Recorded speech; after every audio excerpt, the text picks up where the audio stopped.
Hello नमस्कार दोस्तों, जय हिंद और आपका हमारे चैनल में स्वागत है। देखिए, बात करते हैं आपकी यूपीएसआई की। आपको पता है आपके जो फॉर्म है वो ऑनलाइन हो चुके हैं। आज 2 अप्रैल है, कल 1 अप्रैल से आपके फॉर्म ऑनलाइन हो चुके हैं। और उसके बाद में सबसे बड़ी बात है एग्जाम, कि भाई आपका एग्जाम कब तक होगा, कितना आपके पास में समय है। बिल्कुल सटीक जानकारी है, 101%। ठीक है, मेरा मन नहीं था ये जानकारी देने का, क्योंकि 3 से 4 दिन पहले हमें पता चल गया था, बट ये था कि पुष्टि उसकी नहीं हो रही थी, तो पुष्टि हो चुकी है। बिल्कुल सटीक जानकारी है और आप विश्वास कीजिए कि इससे बेहतर जानकारी आपको नहीं मिलेगी एग्जाम के बारे में। ठीक है, मैं ज्यादा बड़ा ज्ञानी तो हूं नहीं कि ज्ञान पेल दूं यहाँ पे, बट हाँ मैं आपको एक लगभग लगभग कि ऐसे तैयारी करो, ऐसे तैयारी करो। भैया, आप ग्रेजुएशन ग्रेजुएशन आपने कर रखी है, और अगर आपको अब भी कोई दूसरा बंदा बता रहा है कि आपको इस तरीके से तैयारी करनी चाहिए, ये करना चाहिए, तो फिर वेस्ट है सब। ठीक है, अपने हिसाब से अपना टाइम टेबल रूटीन फॉलो करो, आराम से एग्जाम निकलेगा, अभी काफी समय है। कैसे? एक सबसे बड़ी बात ईडब्ल्यूएस वालों की, मैं ईडब्ल्यूएस वालों को एक छोटी सी कहता हूँ, एक रिक्वेस्ट करता हूँ कि अगर कोई जनरल का बच्चा है और इसका ईडब्ल्यूएस का सर्टिफिकेट बन सकता है, भाई साहब हाथ जोड़ रहा हूँ, बनवा लो। इतना बड़ा फायदा है ईडब्ल्यूएस का, आप यकीन नहीं मानोगे, इतना बड़ा फायदा है। और हाँ, कुछ लोग कंफ्यूजन फैला रहे हैं कि भाई जो ईडब्ल्यूएस का बच्चा है वो ईडब्ल्यूएस में गिना जाएगा, ये बिल्कुल गलत है। अगर आप ईडब्ल्यूएस के बच्चे हो, ईडब्ल्यूएस में अगर आप फॉर्म डालते हो, तो ईडब्ल्यूएस के बराबर अगर आपके अंक हैं, नंबर है, तो आप ईडब्ल्यूएस में गिने जाओगे। वरना अगर आप जनरल के बराबर नंबर ला रहे हो, तो आप जनरल में काउंट होगे। तो ईडब्ल्यूएस का फॉर्म, ईडब्ल्यूएस में फॉर्म आप जरूर डालें। और ये बिल्कुल बिल्कुल एक तरह से आप कह सकते हो कि आपके लिए रामबाण है। और हाँ, इसमें सिर्फ जनरल वाले भर सकते हैं ईडब्ल्यूएस से। ठीक है, अगर आपको ये नहीं आता तो वेबसाइट चेक कर ले आप, सिर्फ जनरल वाले ही भरें ईडब्ल्यूएस के। अगर कोई ओबीसी का है बच्चा या एससी एसटी का है बच्चा और वो सोच रहा है कि मैं ईडब्ल्यूएस का बनवा लूं, तो भाई साहब सबसे बड़ा वेस्ट होगा ये।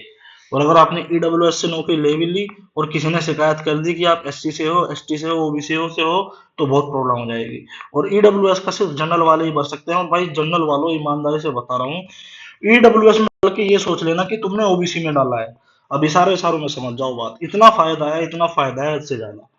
ठीक है, अगर आप जनरल में डालोगे तो आपको सिर्फ 40% सीट पर कंपटीशन करने को मिलेगा। अगर आप ईडब्ल्यूएस में डालोगे तो आपको 50% सीट पर मिलेगा, प्लस वे जो 10% सीट है ना, वे आरक्षित हैं। ना ही उस पर एससी का बंदा आ सकता है, ना ही एसटी का बंदा आ सकता है, ना ही ओबीसी का बंदा आ सकता है। ठीक है, समझ रहे हो? वे 10% सीट आरक्षित हो चुकी हैं। तो उससे इतना बड़ा बेनिफिट होगा, आप यकीन नहीं करोगे। जब दरोगा का रिजल्ट आएगा ना, आप देखना, जनरल के बालक इस बार, जनरल के बच्चे ऑलमोस्ट हर बार ज्यादा ही होते हैं, पर इस बार तो और भी ज्यादा होंगे। ठीक है, क्योंकि ये जो बच्चे S T S C OBC वाले होते हैं, ये जनरल के बराबर जैसे नंबर लाते हैं, वो उनकी वैकेंसी काट देते हैं जनरल वालों की। बट इस बार 10% तो भाई आपके आरक्षित है ही, और इससे बहुत बड़ा फर्क पड़ेगा। तो भाई जो ईडब्ल्यूएस का बच्चा है, मैं हाथ जोड़ के अनुरोध कर रहा हूँ, ईडब्ल्यूएस आपका 30 अप्रैल 2021 तक का बना होना चाहिए। 30 अप्रैल 2021 तक। अगर आप अभी तो 28 दिन है, ईडब्ल्यूएस अगर आप बनवाओगे भी ना, जल्द से जल्दी 4-5 दिन में आराम से बन जाता है। ज्यादा टाइम भी लगा, 10 दिन भी लगा, तो भी बन जाएगा। अगर आपका नहीं बनना है, आज चले जाओ, आराम से बन जाएगा, कोई दिक्कत वाली बात नहीं है। और ईडब्ल्यूएस ऐसा नहीं है किसी का नहीं बनना है, ईडब्ल्यूएस बन जाएगा। ज्यादा बड़ा प्रोसेस नहीं है इसका। समझदार आप, समझदार को सारा काफी है। ईडब्ल्यूएस आराम से बनना है तो ईडब्ल्यूएस बनवा लो। बात करें एग्जाम की, भाई देखो एग्जाम, देखो एक चीज तो है, आप जैसे भर्ती बोर्ड ने कहा था कि हम जून में एग्जाम कराएंगे, जून में आपका एग्जाम होने का है नहीं। मैं ये पहले ही कह चुका हूँ, कथनी और करनी में बहुत फर्क होता है। कथनी और करनी में बहुत फर्क होता है, ईमानदारी से बता रहा हूँ। बिल्कुल लेटेस्ट खबर है और इतना अच्छा इनपुट है। इनपुट कहाँ से मिला वो मैं यहाँ बता नहीं सकता पब्लिक प्लेटफॉर्म में, बट हाँ मैं एक चीज बता रहा हूँ, आपका जुलाई 15 के बाद, 15 जुलाई के बाद आपका एग्जाम का जो एडमिट कार्ड है या अनाउंसमेंट है वो आपकी हो जाएगी, समझ रहे हो? और जुलाई के एंड तक शायद आपके एग्जाम स्टार्ट हो जाए। शायद इसलिए कह रहा हूं मैं, क्योंकि ये अगस्त में भी जा सकता है। और आपने देखा होगा, अभी तो फिलहाल जो कोरोना की, कोविड की जो कंडीशन है वो रेयर से रेयर होती जा रही है। और जून के एंड तक तो शैक्षिक संस्थानों और बहुत सी चीजों पर वो भी लगा दिया गया है प्रतिबंध, कि वो नहीं खुलेंगे। कुछ एक्सेप्शनल केस है, पर आप आगे आगे देखना कि थोड़ा सा इसका और बढ़ेगा। अगर कोविड 19 का भैया फिर से वो हो गया मसला जो पहले था, तो फिर ये एग्जाम और भी लेट होगा। बट हाँ, अगर सब कुछ सही रहा, सब अपनी स्पीड पर चलता रहा, तो भाई आपका जुलाई 15 के बाद में आपका एग्जाम होना संभावित है। एक चीज मैं बता रहा हूँ, आपके पास में मोटे मोटे मैं कह रहा हूँ कि भाई 30 दिन तो आपके पूरे अप्रैल के हैं, 30 दिन आपके मई के हैं, 30 दिन आपके जून के हैं, और भाई 15 दिन आपके जुलाई के हैं। मोटे मोटे 105 से 6 दिन है। अब मैं ये आपका जो है 30 दिन का महीना लगाया है मैंने अपने हिसाब से, क्योंकि 1 अप्रैल आपका जा चुका है, तो जो मई है आपका 31 का, एक मई 1 दिन मैंने इसको यहाँ दे दिया। तो मैं ईमानदारी से बता रहा हूँ, आपके पास में 105 से 106 दिन है, और यूपीएसआई की तैयारी अगर आपकी अभी तक भी नहीं हुई है, 105 दिन, 105 दिन इतने होते हैं बेहिसाब। अगर आप इसको डेली 10 घंटे भी पढ़ोगे ना, तो 1050 घंटे, भाई इतने में तो आप 3-4 बार सिलेबस कर लोगे, 3-4 बार सिलेबस, अगर आपने जीरो से पढ़ाई करी है। अभी आपके पास में समय है, मैं ये कहना चाहता हूँ, और मैं ये बार बार कह रहा हूँ कि अभी आराम से, घबराने वाली कोई बात नहीं है, अभी एग्जाम में काफी समय है। अपनी तैयारी अच्छे से करना। कभी आप जल्दी जल्दी में, जल्दी जल्दी ये होता है इन द सेंस, ये होता है कि भाई एग्जाम आ रहा है, किसी ने बोल दिया, क्योंकि भाई मान के चलो कोर्स वाले जितने भी हैं ये, ठीक है, ये जितने भी कोर्स वाले हैं वो तो कहेंगे कि भाई इतनी जल्दी एग्जाम है, शॉर्ट कंटेंट है, मेरा पढ़ लो, ये पढ़ लो, तो वो तो सब कहेंगे। उनकी मजबूरी है, अगर वो ना कहेंगे, बच्चों को ना डराएंगे, तो फिर उनका कोर्स कौन लेगा। मैं आपको एक चीज बता रहा हूँ कि इतनी बड़ी वैकेंसी है, 9,534 की समथिंग है, और इसमें भी 5 से 6 लाख फॉर्म भरे जाएंगे मुश्किल से, है मैक्सिमम 7 लाख, मैक्सिमम 7 लाख, क्योंकि एज वाले बच्चों का तो कोई सीन ही नहीं है इसमें। ओवर एज वाले बच्चों का जितने पिछली बार भरे गए थे फॉर्म, शायद उतने ही ना भरे जाएं इस बार भी। समझ रहे हो, ये 10-12 लाख आप भूल जाओगे। 5 से 6 लाख, हद से हद 7 लाख फॉर्म इतने भरे जाएंगे यूपीएससी के लिए, और वैकेंसी इतनी अच्छी है कि क्या बताएं।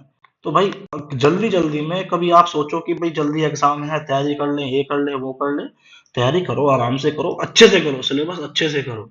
अब भी अगर किसी का सिलेबस पूरा नहीं हुआ है तो घबराने की कोई बात नहीं है। अप्रैल अप्रैल में आप अपना सिलेबस पूरा कर लो। अप्रैल अप्रैल में भाई 2 महीने मिलेंगे, 2 महीने तो लट्ठी लाड़, जो कहते हैं ना देसी भाषा में, लट्ठी लाड़ 60 दिन, और 15 जुलाई के 15 दिन ये मिला लो, 75 दिन तो है ही। 75 दिन में क्या आप उस सिलेबस का 3 बार रिवीजन नहीं कर पाओगे? आराम से कर लोगे। 3 क्या 4 क्या 5 बार भी आप रिवीजन कर लोगे, और इतना काफी होता है।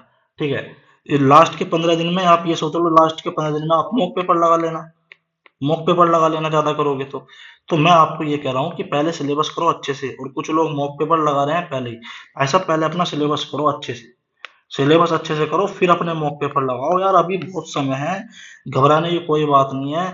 डेली अगर हम 8 घंटे भी पढ़ रहे हो, 8 घंटे बहुत बड़ी बात होती है भाई।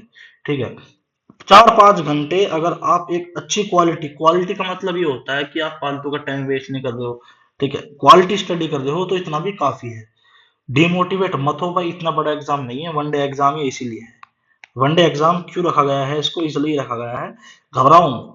ये नहीं है कि आपको कैट लेवल का पेपर कोई दे देगा। ठीक है, टॉपिक्स देखो किस टॉपिक से आपके क्वेश्चन ज्यादा पूछे जा रहे हैं, आराम से। भाई ज्यादा मत करो, किसी का ज्ञान मत लो, आप अपना प्रीवियस ईयर देख लो। और मैं ईमानदारी से बता रहा हूँ, प्रीवियस ईयर से तो कठिन पेपर आएगा ही नहीं, कठिन नहीं आएगा, उससे हल्का आ जाए तो बात अलग है, कठिन तो बिल्कुल भी नहीं आएगा।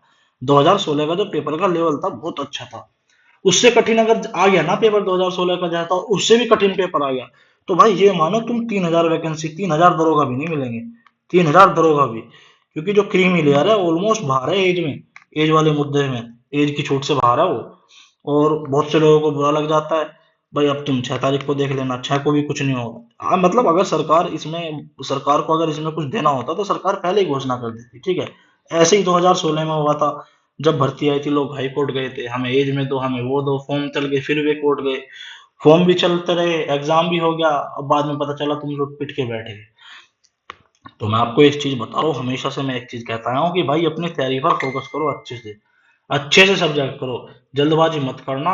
अभी 105, 106 इतने दिन है आपके पास में, कोई नहीं बताएगा आपको। असल में लोग क्या है कि आपको भ्रमित कर रहे हैं। कथनी और करनी में भर्ती बोर्ड की बहुत फर्क होता है, जून में कोई मतलब नहीं है। एक तो कोविड की सिचुएशन भी अब बढ़ती जा रही है, मुझे तो डर इस बात का लग रहा है कि कोविड वाली सिचुएशन पिछली बार जैसी होगी, क्योंकि आपने देखा होगा दिल्ली में भी लॉकडाउन लगा था आपको, और आपने महाराष्ट्र में भी लॉकडाउन देखा, और तकरीबन तकरीबन उत्तर प्रदेश में भी कुछ कुछ जगह है, जो कुछ संस्थान है उनको बंद कर दिया गया है। और मैं तो कहूंगा इस वक्त सब कुछ सही रहे, पर अगर ये फिर से हालत बिगड़ती है, क्योंकि इसकी जिम्मेदार सरकार नहीं है, इसकी जिम्मेदार भैया जनता है। हर चीज आप सरकार पर थोप दोगे तो कुछ नहीं होगा। जनता ना तो कोई मार्क्स, आप अपने आसपास देख लो, ना कोई मार्क्स लगा रहा है, ना कोई कोविड की गाइडलाइंस पूरी कर रहा है, ना कोई कुछ कर रहा है, सब ऐसे ही जैसे कुछ हुआ ही नहीं हो। तो मैं एक चीज बता रहा हूँ, ये जनता की गलती है। ठीक है, हर चीज में आप सरकार को दोष नहीं दे सकते हो। ठीक है, तो जो कोविड 19 की सिचुएशन है, अगर वो थोड़ी और भी ज़्यादा होती है तो भगवान ना करे ज़्यादा हो तो आपके एग्ज़ाम पर इफ़ेक्ट पड़ सकता है, स्वाभाविक सी बात है। ठीक है, अब वो देखो क्या होता है, क्या नहीं होता है, पर अगर सब कुछ सही भी रहा तो भाई 15 जुलाई से पहले तो कोई मतलब नहीं है। कथनी और करनी में बहुत फ़र्क होता है। अपना एग्ज़ाम अच्छे से, मैं ये कह रहा हूँ कि आप अच्छे से तैयारी करो। मैं ये कहना चाह रहा हूँ, शॉर्ट कंटेंट के चक्कर में ना पड़ो, अच्छे से सब्जेक्ट पढ़ो, अच्छे से तैयारी करो। मैं इतना कह रहा हूँ। धन्यवाद, जय हिंद, जय भारत।